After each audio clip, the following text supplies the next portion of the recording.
स्थानीय media report और प्रसारित समाचारों के अनुसार जिले की राजनीति में हाल ही में कई गंभीर आरोप सामने आए हैं, जिनमें कांग्रेस नेताओं, पूर्व पदाधिकारियों और अलग अलग गुटों के बीच टकराव की बात कही जा रही है। रिपोर्ट में दावा किया गया कि स्वर्गीय गोविंद शेंडे के परिवार से जुड़े एक मामले को लेकर कांग्रेस में असंतोष पैदा हुआ था। समाचार पत्रों में प्रकाशित आरोपों के अनुसार नगरपालिका अध्यक्ष पद के लिए टिकट वितरण को लेकर कई नेताओं के बीच मतभेद उभरे। कुछ स्थानीय दावों में यह भी कहा गया है कि चुनावी राजनीति के दौरान कांग्रेस और अन्य दलों के कुछ नेताओं के बीच कथित रूप से सुपारी या सौदेबाजी जैसे आरोप लगाए गए। हालांकि इन दावों की आधिकारिक पुष्टि नहीं हुई है।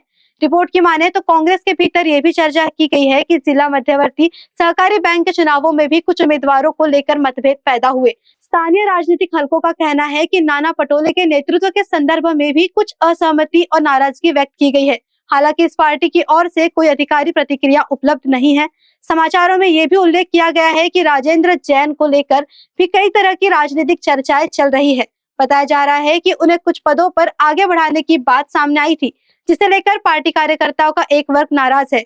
हालांकि सारी जानकारी स्थानीय मीडिया रिपोर्ट के प्रकाशित दावों पर आधारित है, जिनकी स्वतंत्र पुष्टि अभी तक उपलब्ध नहीं है। स्थानीय राजनीतिक पर्यवेक्षकों का कहना है कि गोंदिया में कांग्रेस लंबे समय से गठबाजी और आंतरिक कलह से जूझ रही है, जिसका असर हाल के चुनाव परिणामों में भी दिखाई दिया। फिलहाल पार्टी नेतृत्व की ओर से इन रिपोर्ट पर कोई औपचारिक प्रतिक्रिया नहीं आई है। ब्यूरो रिपोर्ट, कारा न्यूज।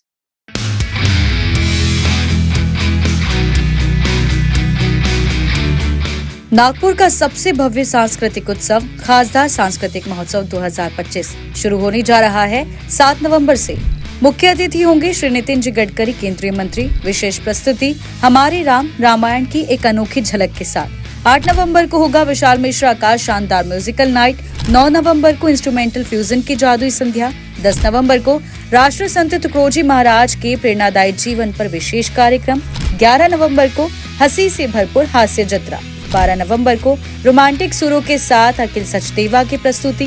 13 नवंबर को कला और मिट्टी की खुशबू के साथ मिट्टी के रंग। 14 नवंबर को स्वर संगम रेखा और विशाल भारद्वाज की प्रस्तुति। 15 नवंबर को कवियों का संगम भव्य कवि सम्मेलन। 16 नवंबर को होगा सुरों की मलिका श्रेया घोषाल का लाइव।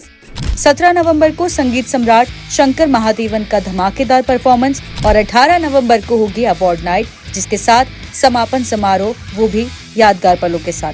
स्थान है ईश्वर देशमुख शारीरिक शिक्षण महाविद्यालय, हनुमान नगर, नागपुर। प्रवेश निःशुल्क।